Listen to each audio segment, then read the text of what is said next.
severe spinal cord injury, severe brain injury. He was temporarily paralyzed, a broken leg, just a disaster. But her will to live was unbelievable. We were coming home from Florida. We adopted our daughter in Florida with family.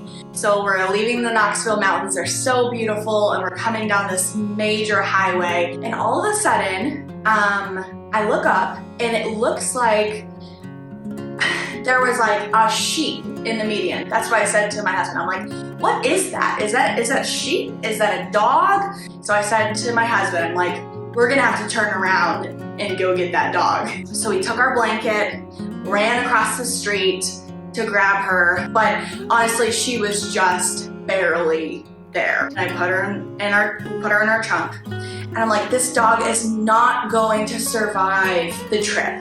And we had no idea when we slowed down to get to the hospital if she was alive or not. And when the car slowed down enough where we could hear her in the backseat. And I was just like, it was so emotional. None of us really expected that she would make it through the night. She did start having seizures, and that made me extremely nervous. She was having violent seizures. She didn't pass any of her neuro tests. She's having the MRI tomorrow, but I just want to let you know it doesn't really look that good. And it was really a tough night. I just didn't get much sleep. It was just, I couldn't wait for those MRI results. So their neurologist called me back the next day, and he's like, wow, these MRI results are beautiful. She shows no permanent sign of paralysis whatsoever. This is a dog who just needs more time. Hey, Noxie. Because he got discharged. I was thrown into full-time poodle nurse. That was what I did. I was changing dog diapers. Literally, she was like a newborn baby.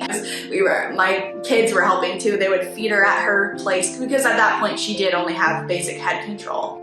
And as time went by, we would just see little glimpses of her being a dog again. And it was just, it's been the most incredible journey. One of my favorite times was when we were all in the living room together as a family, and I felt a presence, and we look over and she's standing up for the very first time. She can't walk, but she's standing up. And then she just slowly started walking, and one day she brought me a toy, and I'm like crying, these little milestones that she's meeting. I'm like, there's a dog in there. There's a real dog in there.